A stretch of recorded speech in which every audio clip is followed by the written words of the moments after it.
Hi, welcome to Punchline Talks, the business breakfast briefers. I'm Mark Owen, and each week I invite a panel of business experts to review the morning newspapers, find out what's happened in their own individual business and their own individual business sectors, and finally, what's caught their eye in this week's Punchline. Before I start, I'd just like to thank our fantastic sponsors, Hayes & Woods Accountants and Business Advisors.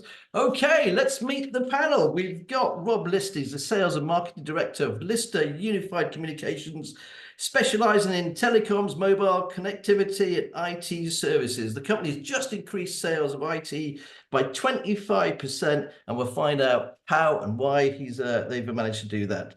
Secondly, we've got Neill Ricketts. He's a graphene guru, chairman of the Foster Economic Partnership. So we'll quiz him all about the Forest of Dean, and he champions it. He doesn't wear a lumberjack shirt like me. We have Vikki Walters. She's the strategic lead for inclusive employment at Gloucestershire County Council, and she's on the line to plug in a new employment forum. And then finally, last not least, we got Sam Holliday. He's the business development for the Federation of Small Business and the ex-editor of the Bath Chronicle. Okay, guys, thank you ever so much for joining us today. Let's share the screen, and courtesy of the BBC.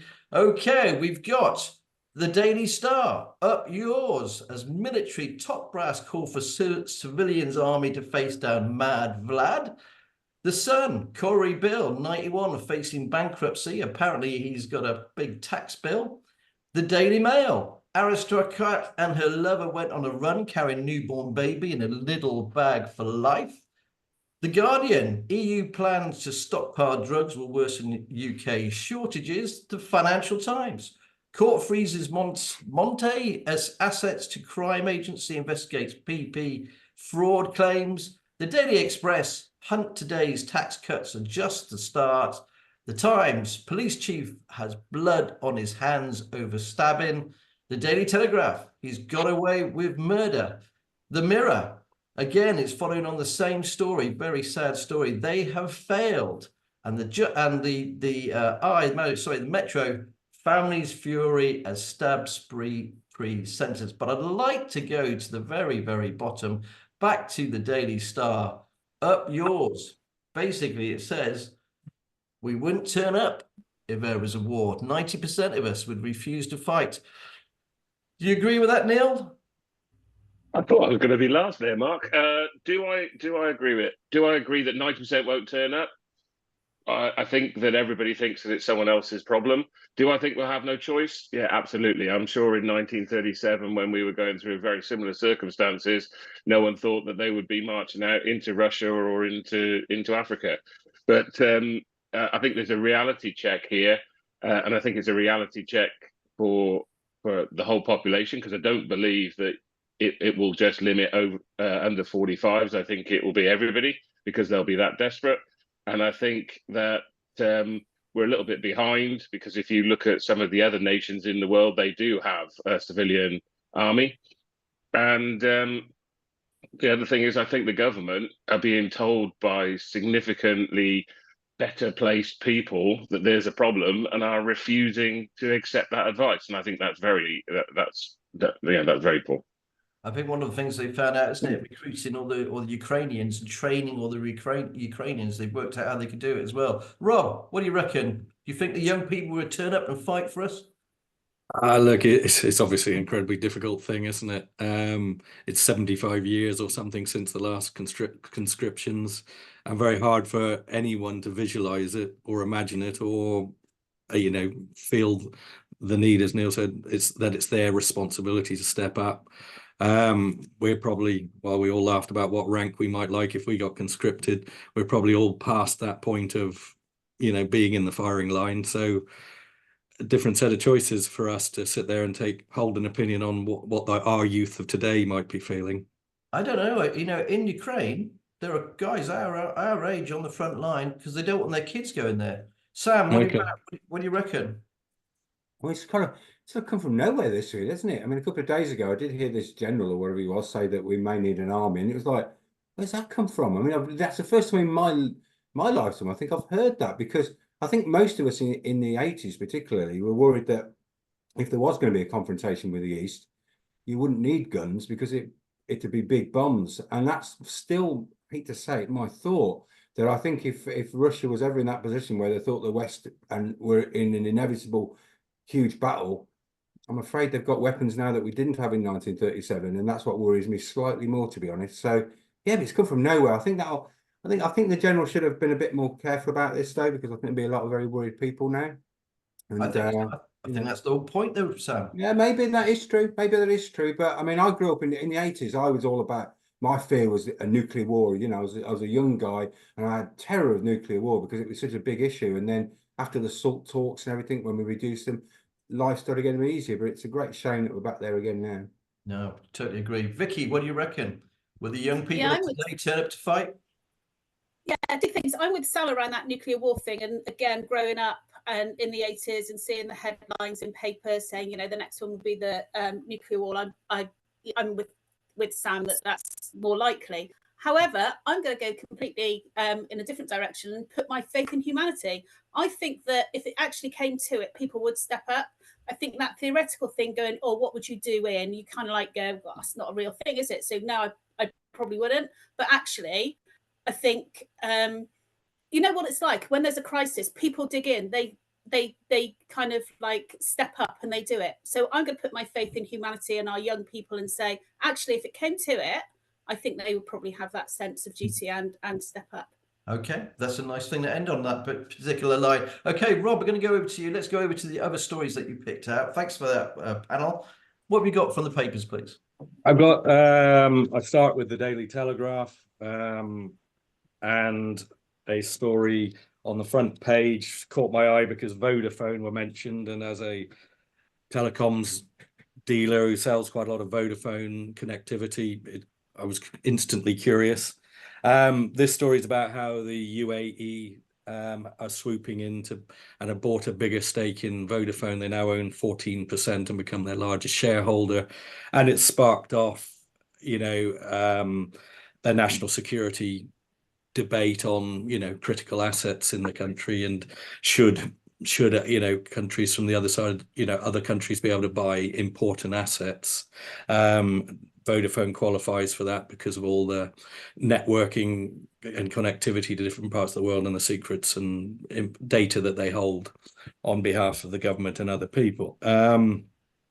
So whilst whatever happens, it probably won't have a lot of influence on my day-to-day business. You know, it just sparks a debate once again. Should this be allowed? You know, we've got the same with the Daily Telegraph and with the, you know, and the potential threat on freedom of speech if somebody buys it, you know, particularly with a background, you know, of a country like that. But it is a two-way street. We live in a you know, capitalist market, with free enterprise market. People start businesses, they sell shares, they build companies, you know, and we're very happy for countries like this to buy property in London and what we consider non-essential items. We're very happy for them to buy, for us to export lots and lots of goods to those countries. So again, I don't really know where I stand on this one at the moment. I just think it's a, you know, curious one of how far you take national security and investment into the private enterprise sector. I couldn't agree with you more, and even worse so, Port Talbot and steel. I mean, that's another conversation for another day, because to me, surely we need our own steel industry. We need to be able to make our own raw steel. I'm going to go over to you. Thanks for that, Rob. I'm going to go over to you, Neil. Neil, what have you picked out from the papers, please? Well, I'll just go back to that Port Talbot. That is about trying to create a sustainable steel industry, because the biggest issue, the jobs being lost in Port Talbot are to do with the way that the manufacturing process is changing, not necessarily to do with the eradication of steel production. So the move away from traditional cupola furnaces to electric. But anyway, that's my own personal thing. I got a whole load of papers. There weren't very many papers at the petrol station, to be honest. I'm not sure if we're seeing the death of the newspaper, but there was only one copy of each paper. In the Daily Express, I mean, this thing over Rwanda, I mean, is there anybody that actually supports the government's actions here? I'm not 100% sure. I mean, I think, you know, if you were going to debate about a conscripted army, I think whether we should be sending people to Rwanda is our highest priority at the moment. But on better news, in the Forester, obviously the paper of choice, for every problem that's out there, there's also some light at the end of the tunnel, and every cloud has a silver line and all of that. And this is there's a story in the Forest. I don't know if you can see that, just about 25 years of the Gruffalo story, and I know that you share a lot of common traits with the Gruffalo, Mark, but 25 years, a celebration at Beechinhurst, and what a fantastic place to go, take the kids, and when everything else is looking pretty dire as it is in the papers, then a bike ride or a walk in the woods does absolutely light you up. I've taken to cycling in the forest now, Mark, so not tennis, as you said, when we were in the green room before we came on, but you can't beat clearing your head and getting some fresh air. The big thing for me, and the thing that's absolutely killing me at the moment, is the post office scandal. I mean, is this the end of politics as we know? Who knew, who didn't know, who's lying, who's not? But the effect on the victims, I mean, I read one, or I listened to one poor lady's story, 19 years old. She had some judge telling her that she'd stolen when she clearly hadn't stolen. It ruined her life, and the real kicker was the judge, not content to put this poor woman down who hadn't done anything, then started on to her about how she'd stolen the money from old age pensioners, and people have lost their lives. This is as bad as it gets, and I don't think it's even started yet. I think we're gonna see more and more of this, and the final story was obviously Coronation Street and poor old Bill, second time bankruptcy, and what's going on there. Well, okay. Anyway, thank you, Mark. Great selection of stories there. Couldn't agree more with the post office. It's scandalous, as they say. Okay, Vikki, what have you picked out for us, please? Okay, bear with me on this one. So I didn't go to the newspaper because I live in the Forest of Dean, and I knew that Neill Ricketts had gone and got all the last newspapers in the Forest of Dean. So I didn't bother. I did it online. Bigger shock for me, Bill Roach is 91. Out of that story, that's what I took away. 91. I thought he might be in his 80s, but there you go. Mine is around the Lloyds Bank cuts that were announced yesterday, but also a Sky News story around millions are going to be left without a bank in their constituency by the end of the year. And they reckon 3 million people won't have a bank in their constituency, and that's 30 parliamentary constituencies.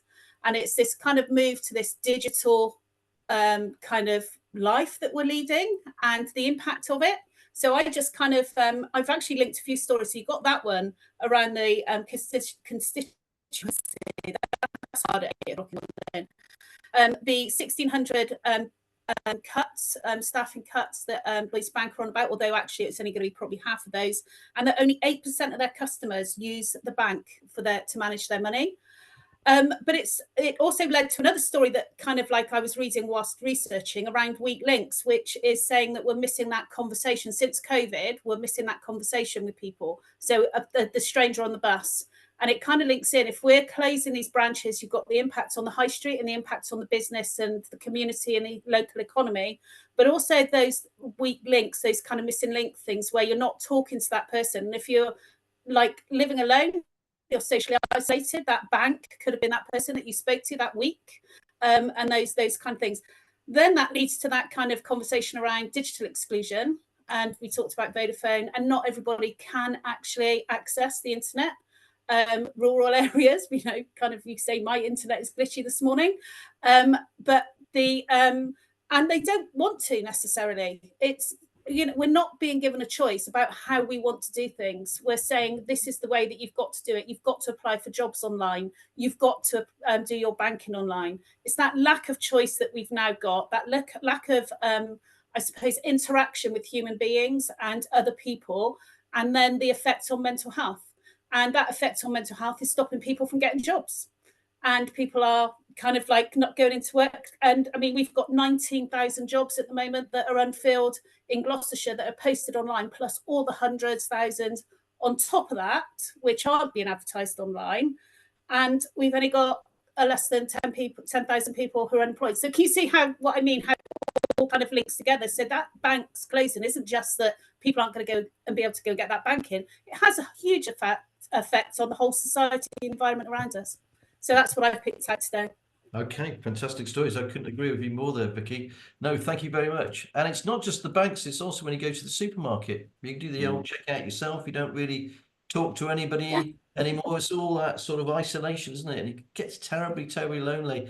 Thanks for that. Sam, what have you picked out for us? I mean, it's been so many great points, really. I mean, I agree with Rob, the irony of the Telegraph doing a story about someone else buying into Britain when they're about to sell to the Saudis, apparently, is extraordinary in some ways. And in some ways, you could argue the Daily Telegraph is more of an institution than Vodafone. And to see that controlled by abroad is slightly worrying. And actually, Vikki's point is also very interesting about banks. As the FSB, we did quite a lot of work with Sir Geoffrey Clifton Brown from the Cotswolds, who was very keen on trying to make sure that we didn't lose all our banks. And he managed to get all representatives, all the banks around the table, and we met them. And their argument was very simple. We're not a charity, and we can't afford to have these places. And they showed the numbers that actually visit local banks is tiny. But other side of the coin, my in-laws live in Newent, and I think they've lost all their banks now. But they've moved their money. They've moved their money to building societies that will get where there's access. So you know, there is those people who are digitally excluded that are always going to try and find an alternative. So I'm just going to say, butt in here. Sorry, Sam. The thing about the banks, Lloyds Bank have made 2.5 billion or 3 billion pound profit. We're not talking turnover. We're talking profit in the quarter, and yet they still say they need more money. Yeah, and also, Mark, we do own them, don't we? I think, or we bailed them all out and so forth. But yeah, it is very complex. But so many businesses still rely on the banks. You know, so many people still use cash. So massive issue. Anyway, slightly different story that I went for. I don't know if anybody's picked up on this, but there's a story about Nicola Sturgeon's WhatsApp messages that came out during the COVID inquiry. And actually, if you go online, you can see that she said worse things than calling Boris Johnson a clown. But it kind of just got me thinking about the nature of privacy. Because at the FSB, where anything we do, we have to go through all these GDPR hurdles. And sometimes you think, what on earth is that? But it's all about protecting people's privacy. So the question is, should a public figure be able to send a private message to someone else for it to come out eventually? Surely there's got to be a point where she was saying what she genuinely thought about Boris Johnson to another a friend and a colleague, and that's now evidence. Surely there's got to be a point where you're allowed to have private thoughts. I mean, if you're a politician, sorry, Mike, if you're a politician, you're going on Laura Kunsberg or whatever, you know what you can and you cannot say, and you keep it very. But if you then want to come off and say to the assistant, God, that was really tough, I didn't get on with that woman at all. Surely you've got to be allowed a little bit of life. And I'm not saying I've got sympathy with Nicola Sturgeon about what she said. It's not almost about that. It's about where do we draw the line on public figures, because it's hard enough being in the public eye without also thinking that anything you think privately might be used against you in a court case 6 years later. I just find it quite an interesting subject. Well, I don't know what you feel, Neil. No, I totally agree. Neil, I mean, we've got Rob here as well, so it'd be interesting in Rob's view. But it's very Orson Welles, isn't it? You know, do you not think that everything you can't cut a tree down, you can't do this, you can't do that. Now, you know, you're worried about what you may or may not say, and you know that's not, you know, that's on mobile phones, that's on WhatsApp, that's on various messaging systems. You're not allowed your own opinion because you may upset someone, and these, you know, we're in, you know, the people on this panel. We all complain, don't we? That well, we don't all complain, but a lot of people don't like politicians. There's certain politicians they don't like. How are we ever going to get really good people coming through that want to be politicians if they think everything they do in public and private is going to be scrutinised? You know, their private life. They've got to have a perfect family. They've got to have a perfect job record. They've got to have, you know, they're kind of sworn in. It's unrealistic. And that's why you end up with people like Trump, because they're completely against all of that. And people think, I like that. I like the fact that he just says what he thinks. You know what I mean? But I just look at this and I think people are making a bit of a joke about it because of what she said about Boris Johnson. Trust me, she says worse about other people. Don't look that up, but she does. But she was saying it privately. I don't know. It's a strange story, but it just hit me today. No. I think we're going to have to move on because we're going to run out of time. No, but I think lots and lots of food for thought there, what you've said, and I totally agree with you. Yeah, Rob, definitely. IT services is part of your business, big part of your business actually, and it's grown by 25%. Can you tell us a bit more about it? Yeah, there's been a lot of convergence between telecoms and IT over the last few years, you know, just what we're talking about. You know, that mobile phone of yours now connects to the internet, you do your banking on it, you do listen to your music, you do your photos, everything's converged. And we saw that coming along. And so 5 years ago, we acquired an IT company and have been blending it into our business. You know, it's like anything when you buy another business, as a culture challenges. They did, you know, that team did it their way, we did it our way, and trying to get them to see that we'll all do it our way together has been a challenge. But in the last 12 months or so, we've really started to see some traction there. You know, I know, Vikki, you're talking about digital transformation and the social impacts on it. We've in our tiny little way, we've been having a good time helping some of the villains of the piece, you know, transform businesses down that digital route. You know, it started probably in COVID with the need to provide flexible working, provide video conversations like this, and set people up to work from home. And we needed to look at bigger, better internet connectivity. We needed to start looking at security in a whole different way, because it just wasn't about protecting, you know, your server and your internet connection to the office. It was now protecting, you know, people who are logging in from home or working from home. And so it started to move, but again, it's accelerated in the last couple of years, because I think we've sort of moved on from have to do it as a matter of urgency to now let's start thinking about how to make it better, how to make it safer, how to make it work. And security is a big piece of that. Support, more important than ever, particularly when you've got remote workforces, you know, and not because it's not easy, not like the good old days. You chuck an engineer in a van who goes down to site. You know, it needs to be done remotely. It needs to be done that way. We've got customers needing to get accredited for things like cyber essentials to show that they are putting up proper protection around their business. That's grown considerably. The Internet of Things, which is sort of using data SIM cards for remote monitoring or connecting devices, has been a massive transformation.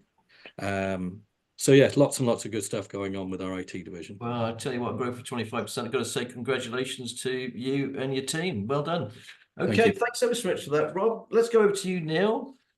Neill, obviously you wear various hats and you've been flying up to Scotland and things like this, but your work down in the Forest of Dean and the Economic Partnership is really getting some traction as well, I hear.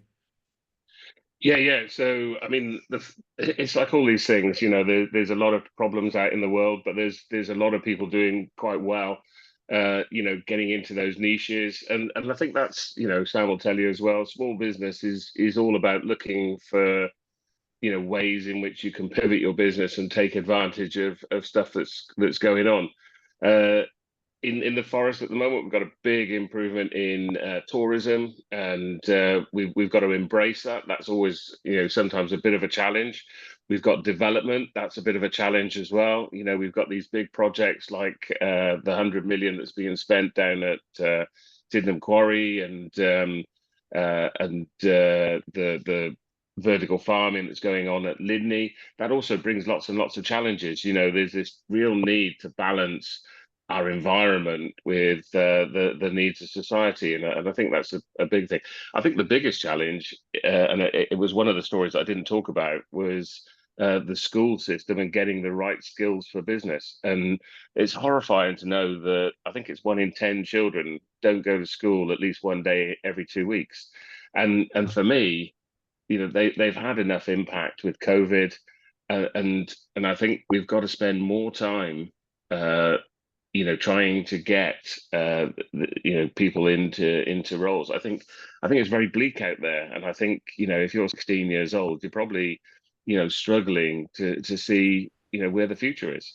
No, I couldn't agree with you more. I was actually at Gloucester College yesterday and met a very nice apprentice. She's 26, went to uni, didn't like it, and she's a carpenter. what an inspiration. She did a little talk afterwards. There were 15 people in the room. Richard Graham was there, all the big knobs, and she did this speech, right? And she was absolutely fantastic. She really was, just blew the room away. So confident. And anyway, just it was great. It was great to see, apprenticeships going on. Anyway, I think we've got to spend more time on that. I think we've really got to sell the advantages of finding that job that you love, and I'm keen to support that. Bit like you with the Forest D, mate. Anyway, we'll move on. Thanks for that. Vikki, great to have you on the show. Hi. As always. And I know you've got a bit of a dodgy internet there, but come on, tell us all about the Employment Forum. What is it, and what do you do there for the Gloucestershire County Council? Well, can I just jump on the back of something that Neill's kind of like done a lovely lead-in for me around. So I agree with Neill. We've got to do more around young people and on our needs, and we have growing numbers of young people who are not in education, employment and training. And of course, in the Employment Skills Hub, we've got a whole range of programmes that work with young people. But I mean, if you think about it, at 16, do you know what you want to do? I mean, most of us here kind of have probably ended up doing something that we didn't set out to do in the first place. But it is a real problem, and it's something that we're trying to address and think of new innovative ways to keep kids in school, like the limited edition that we're doing with Gloucestershire Gateway Trust at the moment, and Tubby Tom's. And it's kind of how we can kind of, I don't know what's happening. We don't know why they're kind of not kind of engaging. But a lot of our work is around with employers to help employers understand that we do have a really interesting kind of workforce out there, potential workforce. So people with disabilities, like I said, needs, care experienced young people, so carers. So there's a whole range of people who would like to work, who have skills to work, but it's about matching the needs of the employers with the needs of the potential kind of employee groups. So we've got our third, I think it is, Employer Forum at the RAU on the 30th. And what we've done is we've set up a kind of employer forum to work with us so that we can hear what employers want, what those emerging skills are, what it is kind of coming down the line, so that we can start then looking at what is it, the skills that we have in our customers, and what are the gaps, what are the differences, what is it that we need to be doing. So we really want employers to kind of start to direct us and tell us how we can help them and how we can kind of make that workforce more inclusive and utilise those skills of people who are often overlooked. So if anybody wants to join in, obviously on the 3rd, if they email employers@gloucestershire.gov.uk, then we'll get you on the forum. But yeah, so it's kind of it's interesting out there at the moment. We've got lots and lots of people who could work. We've got employers with skills needs. What we've got to do is somehow find that kind of match. Okay, no, thanks very much. Of course, we'll give it a good old plug for you as well, Vikki. You know you well. Okay, Sam, thanks ever so much. You're last today. Normally, I plop you first, but hey, mate, with this kind of panel, what? But quality. So, Sam, the Federation of Small Business, you look after a lot of smaller companies. What's the marketplace like there at the moment? What's the sort of feeling? Very mixed, actually, Mark. I mean, we're about to put out our latest confidence report that showed, and I was a bit disappointed about this, that it dipped again in the last quarter. And a lot of people weren't as optimistic as what we normally start the year with. So very mixed. So I think it depends on the sectors. I think it depends on lots of different factors. So yeah, I think there's still that uncertainty. I hate to use that word, I've been saying it for so long. It just hasn't gone away. Some businesses are doing very well, but a lot of them are still not entirely sure where we are. I did want to just raise one thing, if I might, Mark, and it's slightly on a slightly personal nature, but it does affect business as well. 3 weeks ago today, it was I flooded. Some of you may have seen that on the internet, on LinkedIn and so forth. And it's quite a devastating thing to happen. But the reason I wanted to mention it here was because a lot of businesses might have been affected as well in Gloucester and in Tewkesbury. And just to let them know, if they don't already do so, that both Gloucester City Council and Tewkesbury Council have got various grants on offer to any business that's been flooded, and indeed any homes. And I would urge anybody to go onto those respective council websites and find out more about it. And the government is also doing a bit more about it as well. So If you don't fall under Tewkesbury or Gloucester, but you were affected by the flooding, go on to gov.uk, put flooding in, and there's support. I think it's for businesses, it's things like business rate support. There's a direct grant to help with day-to-day costs and things. So it's a big thing to happen. And it's one of those things that, you know, you talk about. I've been on flood forums and things in the past, Mark, you know, but never having experienced it myself, it's a different ball game when you are experiencing it. You know, if you were come to my house now, I'm at the top of the building at the moment, so you can't see a thing. You wouldn't know we've been flooded. You come down to my kitchen, all you can hear is the sound of 6 very large dehumidifiers, which have to be on 16 hours a day. We've got no working white goods. And you know, and so yes, we can live, we can exist, we can sit and watch the telly and make cups of tea and things, but it could be like this for months now. And if that's an individual that's hopefully got insurance, but I don't know how far that's going to stretch for us. What about a business that it's happened for the first time or have got no insurance? They need all the help they can get. So I just wanted to plug the fact that help is available. No, thanks ever so much for that. And I saw all the pickies as well, and you know, I hope you and okay there. So thanks for sharing. Okay, guys, we're moving on to the pick of the punchlines. We've come to that time of the show already. We've got to speed our way through it. So Rob, what have you picked out from this week's punchline, please? I've got a few actually. Tuesday, you mentioned 42,500 new businesses started in the Southwest. I just think that's brilliant. There's still, with all the challenges in the macro environment and economics out there, there's still people wanting to have a go, start their new businesses. And I'm sure most of them are small operations now, but those acorns are some of them will turn into oak trees. So I thought that was brilliant.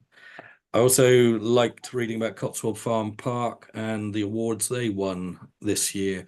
Farming is a notoriously tricky industry, and there's an operation that, you know, does what it says, and it's led with diversification and all the things we see Adam Henson mention on Country File and on TV. He's doing himself in reality. So it was great to see that recognised with the awards too. Oh. And my third one was Bristol Airport seeking new IT supplier. Now, that should interest me, but I also think this is a good case of knowing your limitations. That's way too big for us. Go for it, Rob. There's a company. I thought your company's flying. Right. Okay. Boy. Thanks for that. We should be pick off the punchline, but thank you for that, Rob. Neil, what have you picked out? Well, I've got 17 stories here, Mark, but Rob's That's just yesterday.